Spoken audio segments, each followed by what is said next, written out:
আসুন আসুন আসুন, পুজোর যাবতীয় দশকর্মা জিনিস নিয়ে যান। আসুন আসুন আসুন। কি গো গোপাল দাদা, নতুন দোকান দিলে নাকি? হ্যাঁ রে। যাক যাক যাক, ভালোই হয়েছে। আমাদের গ্রামে একটা দশকর্মা দোকান ছিল, সেখানে তো অর্ধেক জিনিস পেতামই না, আর যাও পেতাম তা হয়তো পোকায় কাটা নয়তো পুরনো। তোদের সুবিধের জন্যই তো এই দোকান। বল কি দেবো? আচ্ছা আচ্ছা আচ্ছা, আমাকে আমাকে ওই 200 গ্রাম মতো ধূপ দাও তো। এ পুরি, 200 গ্রাম ধূপ দে। হ্যাঁ দাদু, দি।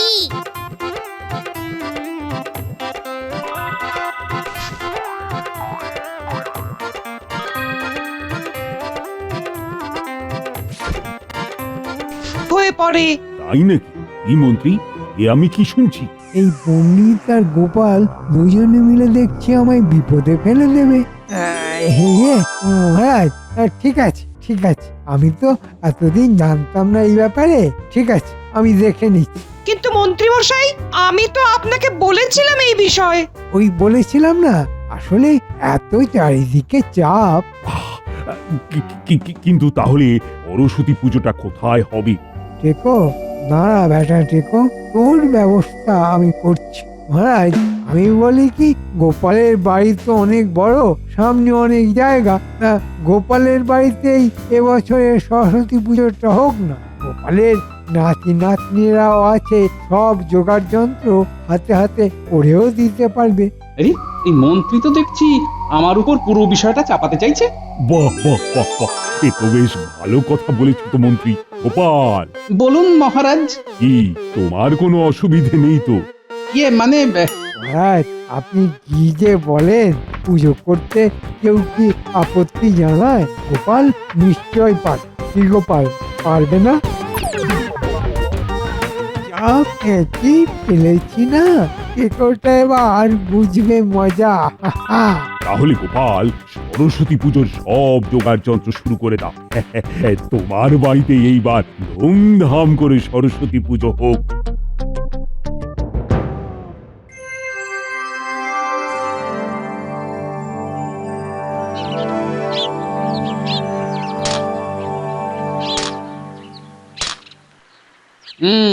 তাহলে সব মিলিয়ে খরচ গিয়ে দাঁড়ালো 30 মোহর।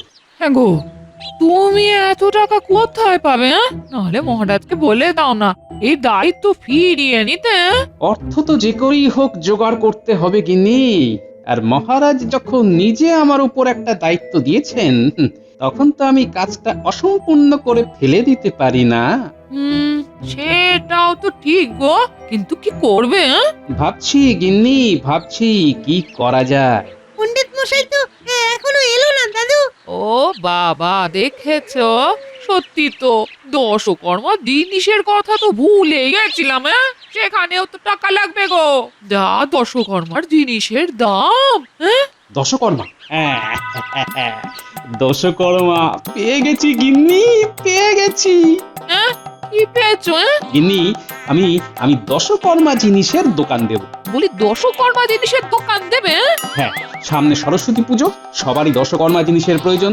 আমি ওই নদীর ওপার থেকে পাইকারি দরে দশকর্মা জিনিস কিনে আনবো, আর এখানে একটা দোকান দিয়ে সেগুলো বিক্রি করব। তাতে যা লাভ হবে তা দিয়ে আমাদের সরস্বতী পুজোর খরচটা মোটামুটি হয়ে যাবে। বাহ, তাহলে তো আর কোনো চিন্তাই নেই গো।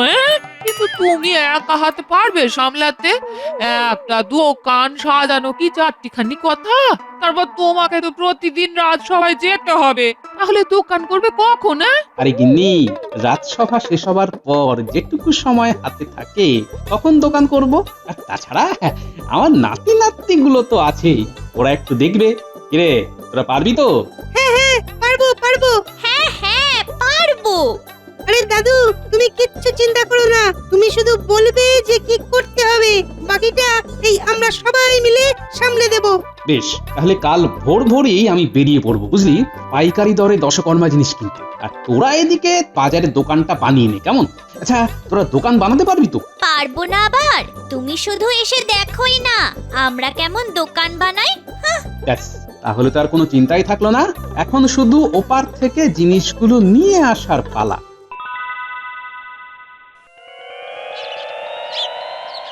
গিন্নি, আমি চললাম, বুঝলে, ফিরতে ফিরতে বিকেল হয়ে যাবে। আচ্ছা, সাবধানে যেও। দুর্গা দুর্গা দুর্গা দুর্গা। শহরে তো চলে এলাম, কিন্তু পাইকারি দরে দশকর্মার জিনিসগুলো যে কোথায় পাবো কিছুই তো বুঝতে পারছি না। কাকে জিজ্ঞেস করা যায়? হ্যাঁ হ্যাঁ, ওই তো ওই একজন আসছে, ওনাকেই বরং জিজ্ঞাসা করি। হ্যাঁ, দাদা, ও দাদা, হ্যাঁ বলুন দাদা।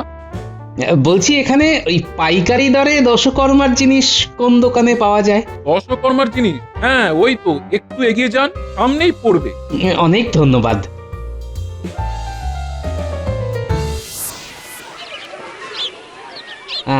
এই দোকানটাই তো মনে হচ্ছে।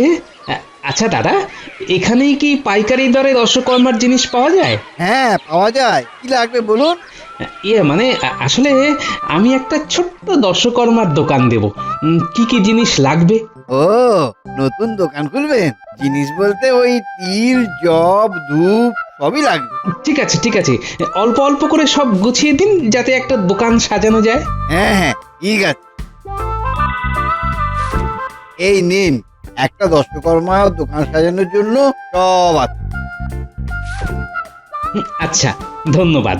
নিন, এবার দাম মিটিয়ে জিনিসগুলো নিয়ে যান। কত হলো দাদা? 50 মোহর। এই রে, 50 মোহর! আমার কাছে তো এত অর্থ নেই। মাটির ভারে 30 মোহরের মতো জমেছিল, সেটাই নিয়ে এসেছি। কি করি এখন? কই দিন। হ্যাঁ, মানে ওই আসলে আমার কাছে না 30 মোহর আছে, বাকিটা যদি পরে দিই। আসলে বুঝতেই তো পারছেন। তো পুরো দাম না দিলে তো জিনিস দিতে পারবো না।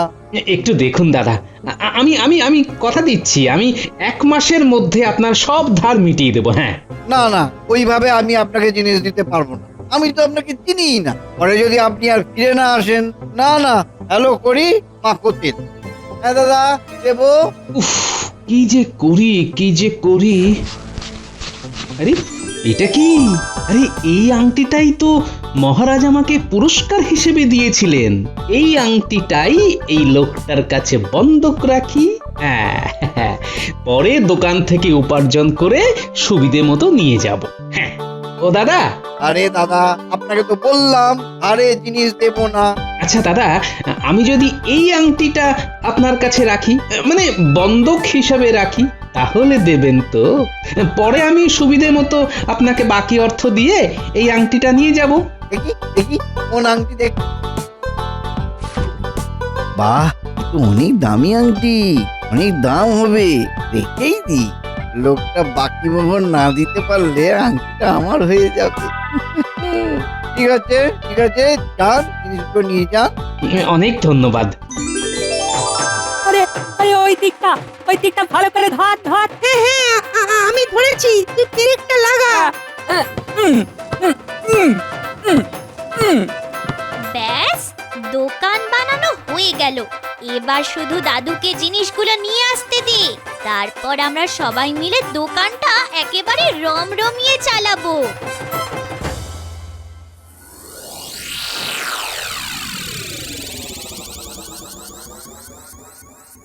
কি ব্যাপার, আজ আবার গোপাল রাজসভায় আসলো না? শরীর টরীর খারাপ হলো না তো আবার? না না মহারাজ, গোপালের সহজে শরীর খারাপ হবে না। আসলে সরস্বতী পুজোর চাপ দিয়েছেন তো, তাই হয়তো চাপটা সামলাতে সময় লাগবে। ও যা কৃপণ। ঠিক বলেছ মন্ত্রী, এইবার কিপ্টে গোপাল বেশ ভালো জব্দ হয়েছে। আসুন আসুন আসুন, পুজোর যাবতীয় দশকর্মা জিনিস নিয়ে যান। আসুন আসুন আসুন। কি গো গোপাল দাদা, নতুন দোকান দিলে নাকি? হ্যাঁ রে, যাক যাক যাক, ভালোই হয়েছে। আমাদের গ্রামে একটা দশকর্মা দোকান ছিল, সেখানে তো অর্ধেক জিনিস পেতামই না, আর যাও পেতাম তা হয়তো পোকায় কাটা নয়তো পুরনো। ওদের সুবিধের জন্যই তো এই দোকান। বল কি দেবো? আচ্ছা আচ্ছা আচ্ছা, আমাকে আমাকে ওই 200 গ্রাম মতো ধূপ দাও তো। এ পুরি, 200 গ্রাম ধূপ দে। হ্যাঁ দাদু, দি।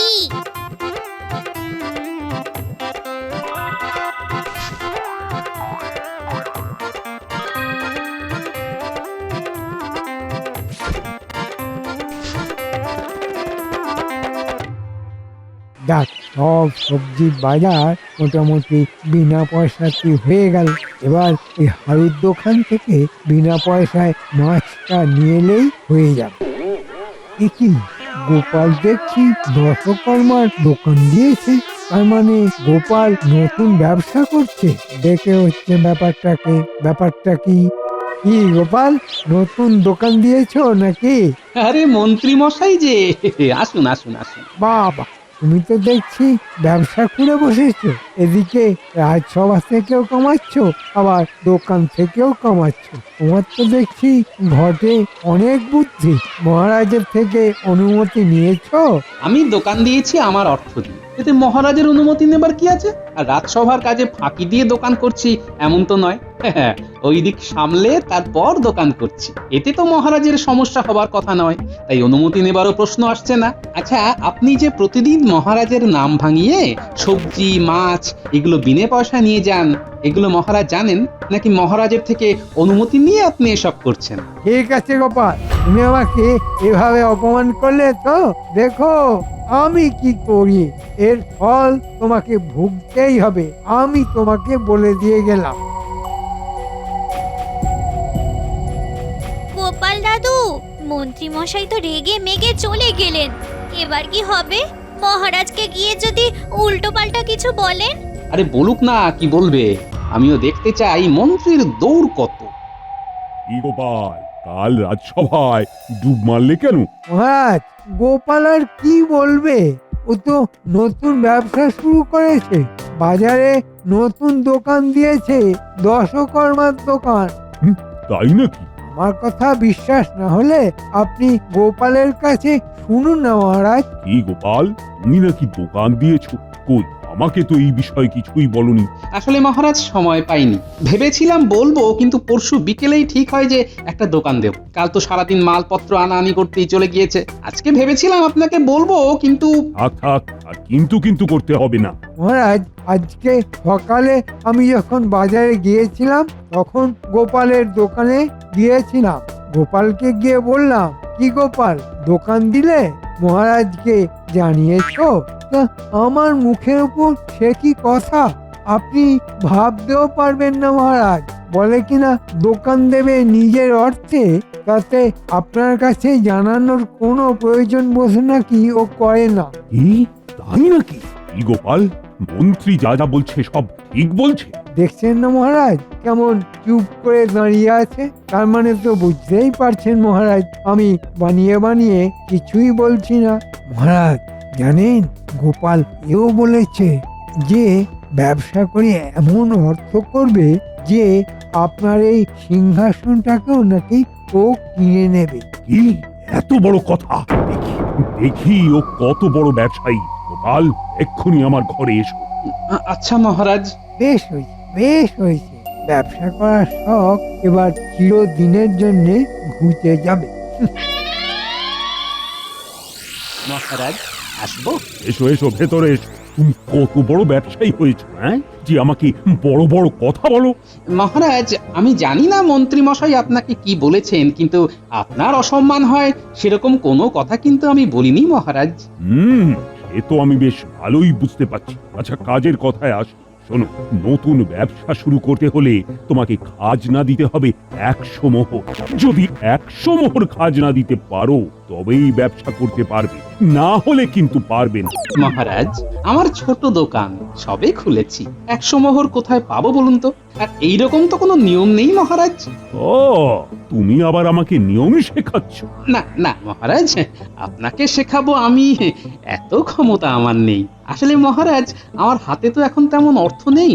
সরস্বতী পুজোর দায়িত্বটাও আপনি আমার কাঁধে দিয়েছেন, ভালোভাবে যাতে পুজোটা করতে পারি, আর সেই কারণেই ওই দশকর্মা দোকানটা খোলা। আচ্ছা আচ্ছা, ঠিক আছে ঠিক আছে, তুমি আমাকে অনেক বিপদে সাহায্য করেছো, এই জন্য তোমাকে আমি খাজনা মুক্ত না হয় করলাম, কিন্তু দোকান করার জন্য তোমাকে আমার কাছে একটি পরীক্ষা দিতে হবে। তুমি যদি সেই পরীক্ষায় পাশ করো তবেই তুমি ব্যবসা করতে পারবে, নচেত কিন্তু তোমার দোকান বন্ধ করতে হবে। ঠিক আছে মহারাজ, যেমন আপনার ইচ্ছা। এই নাও একটা কলম, এই কলমটা যদি তুমি আমার কাছে বিক্রি করতে পারো তবেই তুমি দোকান করতে পারবে। দেখি তুমি কত বড় ব্যবসায়ী হয়েছ। ঠিক আছে মহারাজ, চেষ্টা করছি। মহারাজ, আমি এক কলম বিক্রেতা, আমার কাছে রয়েছে এই কলমটি, দয়া করে এই কলমটি কিনুন, তাতে আমার আপনার দুজনেরই লাভ। না না না, তোমার লাভ দেখে তো আমার লাভ নেই। আমার কি লাভ হবে এই কলমটি কিনলে সেটি বল। এই কলমটি দিয়ে আপনি সুন্দর সুন্দর কবিতা লিখতে পারবেন, আপনি কাউকে পত্র লিখতে পারবেন, বা অন্য কোনো প্রয়োজনেও এই কলমটি আপনি ব্যবহার করতে পারবেন। না, আমার দরকার নেই, আমি এই কলমটি নেব না। মহারাজ ঠিক করেই রেখেছেন যে আমার কাছ থেকে কিছুতেই কলমটি কিনবেন না। কিন্তু মহারাজ, আপনাকে যে এই কলমটি কিনতেই হবে। না, কোথাও অন্য কোনো কলম নেই, আর এই বুদ্ধিটাই আমাকে লাগাতে হবে। গোপাল, চুপ কেন? হেরে গেলে তবে? হ্যাঁ মহারাজ, আমি হেরে গেলাম, আমি হার স্বীকার করে নিচ্ছি মহারাজ। যাক, তাহলে স্বীকার করলে।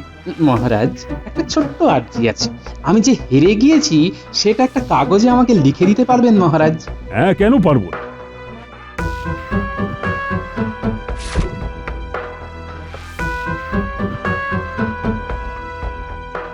একটা কলম দাও তো, না হলে লিখবো কিভাবে? কলম তো নেই মহারাজ। কেন? তোমাকে তো এক্ষুনি একটি কলম দিলাম আমি, ওটি দাও। ওটা তো এখন আমার কলম মহারাজ, আমি এখন ওই কলম তো বিক্রি করব না মহারাজ। হ্যাঁ, কিন্তু তাহলে আমি লিখবো কিভাবে? ঠিক আছে, বিক্রি করতে পারি, কিন্তু আমার 100 মোহর চাই মহারাজ। হ্যাঁ, তুমি আমাকে 100 মোহর দেখাচ্ছ? এই নাও 100 মোহর। তাহলে মহারাজ, শেষমেশ আমি তো জিতলাম। হ্যাঁ, তুমি জিতলে, কিন্তু কিভাবে? এই তো আপনি এক্ষুনি আমার কাছ থেকে এই কলমটি 100 মোহর দিয়ে কিনলেন, আর আপনার কথা মতো আমি আপনাকে কলমটি বিক্রি করতে পারলে আমি জিতে যাব, আর আমি সেটা পেরেছি। ও গোপাল, তোমার কিছু বুদ্ধি আছে বটে মাথায়। যাও যাও যাও, তোমার দোকান তোমারই রইল। তোমার বুদ্ধির সাথে পারে এমন মাথা কারো আছে নাকি? এই এই 100 মোহর দিয়ে জমিয়ে সরস্বতী পুজোর জোগাড় করো।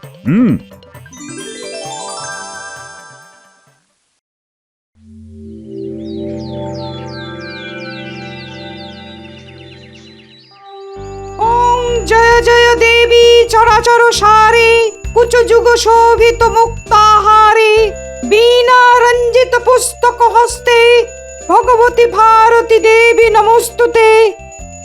ওং সরস্বতী মহাভাগে বিত্তে কমললোচনে বিশ্বরূপে বিশালাক্ষী বিদ্যাং দেহি নমস্তুতে।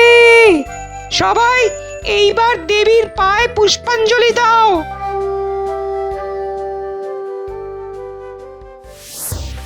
মহারাজ, আপনি বসুন, আমি রান্নার ওই দিকটা একটু ঘুরে আসি। আচ্ছা আচ্ছা গোপাল। গুলটে, তোরা সবাইকে হাতে হাতে প্রসাদটা দিয়ে দে দেখি। আচ্ছা দিদা।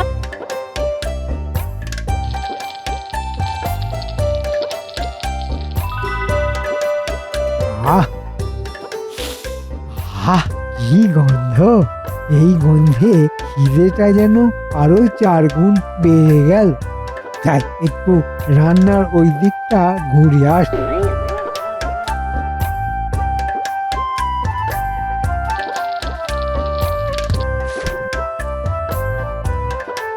এই কুটি, আসন পাতা হয়ে গিয়েছে, কলা পাতার জলের ভাতটা দিয়ে দে। আচ্ছা গোপাল দাদু। মহারাজ, চলুন খেতে বসবেন, চলুন। আচ্ছা আচ্ছা আচ্ছা, চলো চলো চলো। এই যে সেনাপতি মশাই, রাজবৈদ্য, চলো চলো সবাই চলো। মানে মন্ত্রীটা কোথায় গেল বলো তো গোপাল? মন্ত্রী মশাই বাইরেই আছে মহারাজ। আচ্ছা আচ্ছা আচ্ছা। কি মন্ত্রী মশাই, আপনি এখানে? যান যান, সবাই খেতে বসে গিয়েছে। ও তাই না? আচ্ছা আচ্ছা, আমি যাচ্ছি গোপাল। যান না যান, আপনাকে আজকে এমন হেনস্থা করব না, শুধু আপনি দেখতে থাকুন মন্ত্রী মশাই।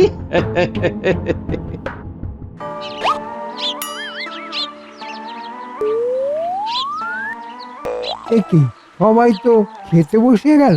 আরে মন্ত্রী, কোথায় গিয়েছিলে? এসো এসো, বসো। দেখি তো সব মিলিয়ে কতজন খেতে বসলো। যতজন বসবে তার থেকে একটা কম করে খাবার নিয়ে যাব, মন্ত্রী মশাইকে জব্দ করব।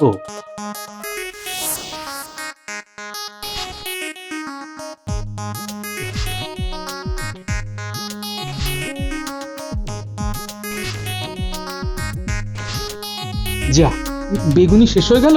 তাহলে কি গোপাল আমি বেগুনি পাবো না? আরে পাবেন না কেন, নিশ্চয়ই পাবেন মন্ত্রী মশাই।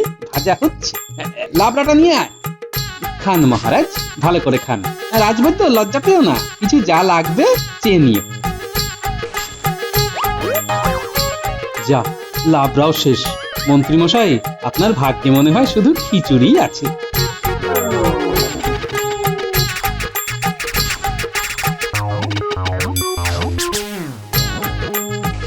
খাও সেনাপতি, ভালো করে কুলের চাটনি খাও।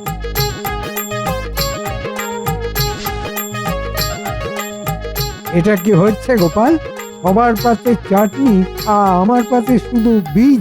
আর কি করব বলুন মন্ত্রী মশাই, আপনাকে যখনই দিতে আসছি তখনই সব শেষ হয়ে যাচ্ছে।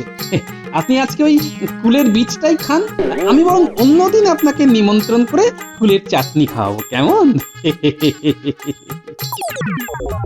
কি মহারাজ, সব ঠিক আছে তো?